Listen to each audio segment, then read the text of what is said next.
Oke, assalamualaikum warahmatullahi wabarakatuh. Salam sejahtera untuk kita semuanya, teman-teman mahasiswa yang saya cintai dan yang saya banggakan. Kita akan belajar bersama di semester ini ya, terutama teman-teman di program studi S1 Manajemen. Kita akan belajar lebih dalam tentang satu konsep pemasaran atau marketing. Setelah sebelumnya teman-teman mahasiswa belajar di Marketing Foundation, ya kan? Atau teman-teman juga belajar di branding atau di materi-materi marketing yang lainnya. Saatnya sekarang kita akan belajar bersama tentang case marketing. Apa sih case marketing itu? Jadi di mata kuliah case marketing ini kita akan sajikan isu-isu tentang marketing. Kita akan sajikan beberapa fenomena-fenomena marketing yang sebetulnya selama ini kita lihat secara real, secara langsung. Saya ulangi, di mata kuliah case marketing ini kita akan melihat, kita akan mengamati, dan nanti kita bisa melakukan rekomendasi ya untuk entitas, untuk brand terkait dengan strategi pemasaran yang tepat itu apa. Mestinya sebagai upaya untuk membangun customer loyalty, sekali lagi itu tujuan dari satu pemasaran. Jadi beberapa fenomena, beberapa case, beberapa isu tentang marketing nanti akan kita kupas, akan kita sajikan di mata kuliah ini. Karena mata kuliah kita itu adalah mata kuliah case ya, nanti kita akan banyak diskusi. Nah, di podcast ini saya akan recording secara singkat aja tentang teori-teori, definisi konseptual, dan nanti untuk diskusinya kita bisa di kelas.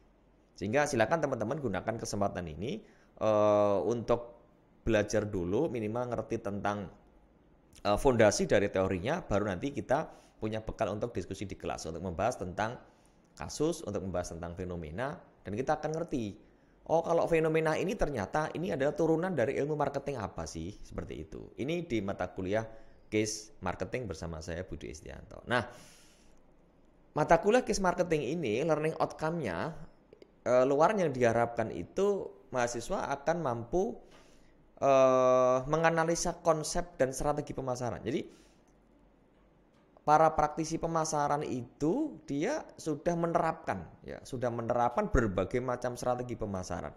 Bagi teman-teman, bagi mahasiswa, bagi kita bagaimana bisa menganalisis ya kan konsep dan strategi yang sudah diterapkan oleh teman-teman praktisi pemasaran, oleh brand, oleh entitas. Dan nanti juga bisa mengimplementasikan, berarti bisa merekomendasikan. Bagi yang udah meng-create satu bisnis, silakan mungkin bisa langsung melakukan implementasi. Tapi yang belum meng-create bisnis, mungkin bisa memberikan rekomendasi kepada teman, kepada saudara, atau kepada siapapun yang sekarang baru ngebangun brand, ngebangun bisnis untuk gunakan strategi pemasaran yang efektif dan efisien. Mestinya sesuai dengan value yang ingin mereka hantarkan. Ini learning outcome di mata kuliah kita yaitu case marketing.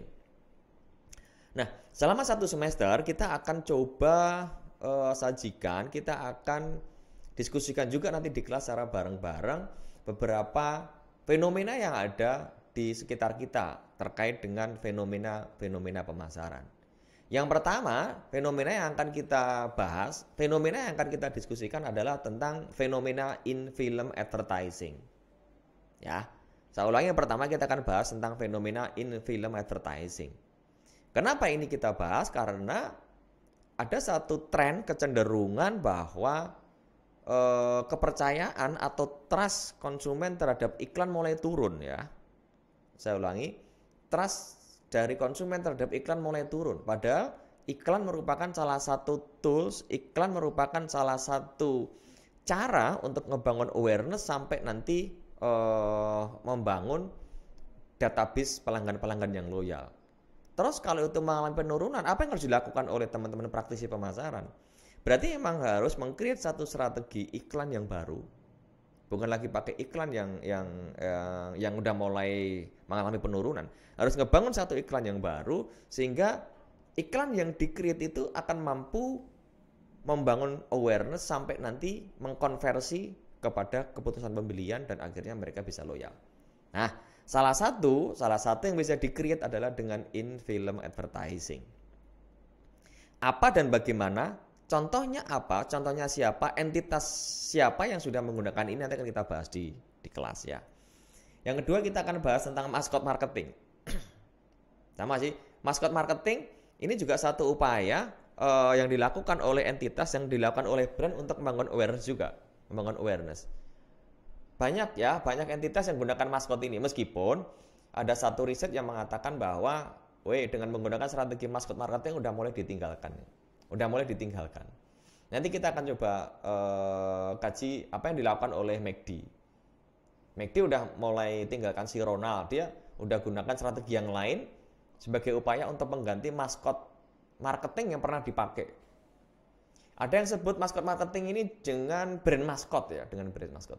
Meskipun masih banyak sekarang itu entitas, masih banyak sekarang itu brand yang masih pakai.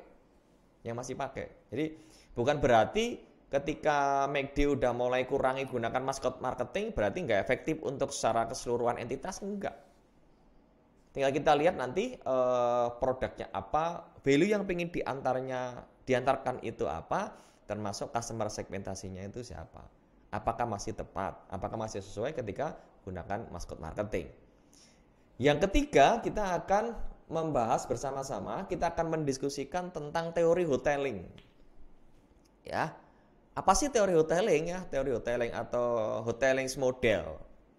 Hoteling model ini kan ada yang sebut dengan teori lokasi industri. Salah satu tujuannya itu adalah untuk efisiensi di biaya riset and development. Kasusnya apa? Nanti akan kita bahas ya kan. Perusahaan apa, entitas apa yang seringkali gunakan teori hoteling ini. Yang keempat, seasonal marketing, ya kan? Berarti bagaimana strategi-strategi yang dipakai oleh brand, oleh entitas dengan memanfaatkan momen-momen tertentu, sesi-sesi tertentu misalkan. Ketika sebentar lagi kita akan masuk ke bulan puasa, kita kan bisa lihat nih brand-brand apa yang memang dia membangkitkan kembali ingatan konsumen itu hanya pada saat-saat menjelang bulan puasa atau hanya saat nanti menjelang lebaran sampai dengan nanti pasca lebaran. Setelah itu dia akan menghilang, misalkan itu kan. Ya. Nah, itu juga nanti akan kita bahas kasusnya. Kemudian ada gold gradient effect, ya kan? Ada Pratfall effect, ada endowment effect, sonic branding yang ke-8 ya, kita akan bahas tentang sonic branding. Yang ke-9 kita akan bahas tentang anthropomorphic marketing. Kemudian yang ke-10 kita akan bicara tentang raw unfiltered marketing. Yang ke-11 kita akan diskusikan tentang kita akan bahas tentang anti-fragility strategi. Agak belepotan ini. Yang berikutnya kita akan bahas tentang vector brand strategi, sensory marketing, dan kita akan bahas tentang Easter egg marketing. 1-14 akan kita bahas nanti di kelas, sekaligus kita akan diskusikan. Nah teman-teman, ini satu gambaran tentang rencana pembelajaran kita selama 1 semester di mata kuliah KIS Marketing. Kita akan belajar bersama tentang fenomena marketing mulai dari in-film advertising sampai dengan ke Easter egg marketing. Nih, ini materi-materinya. Terus kemudian bagaimana komponen penilaian seperti biasanya ya teman-teman. Karena ini case ya nanti mesti akan banyak tugas presentasi. Ya, harapannya kita nanti akan bisa 2 arah, akan banyak tugas presentasi, juga ada tugas individu, penilaian individu, UAS, dan juga nanti tetap ada UTS dan UAS ya. Maka nanti di mata kuliah ini silakan teman-teman bisa bentuk kelompok dan nanti kita bisa diskusi dengan kelompok teman-teman semuanya. Kemudian nanti di metode pengajarannya sama seperti biasanya kita pakai podcast seperti ini. Kemudian nanti juga kita akan berikan informasi untuk diskusi melalui WhatsApp group di masing-masing mata kuliah, terutama di mata kuliah saya, dan nanti juga ada diskusi dan presentasi ya. Nanti model perkuliahan kita berikutnya di kelas kita akan bagi waktunya, separuh saya akan tambahkan untuk bahas tentang teori dari strategi pemasaran yang akan kita bahas. Kemudian separuhnya kita akan langsung ke diskusi. Ya, silakan masing-masing kelompok bisa diskusi, bahas materi. Mau bahas materi pertama boleh, mau bahas materi kedua boleh, mau 1 kali presentasi boleh, 2 kali presentasi boleh, dan seterusnya. Ini teman-teman gambaran di mata kuliah KIS Marketing yang mungkin nanti akan kita bahas lebih jauh, akan kita bahas lebih mendalam di kelas. Ini yang bisa saya sampaikan dulu ya di pengantar. Mudah-mudahan teman-teman nanti bisa mengikuti perkuliahan kita KIS Marketing selama 1 semester dengan saya Budi Estianto. Saya kira cukup, nanti kita ketemu lagi di materi yang pertama, yaitu tentang in-film advertising. Demikian, terima kasih, kita akan bertemu di sesi berikutnya.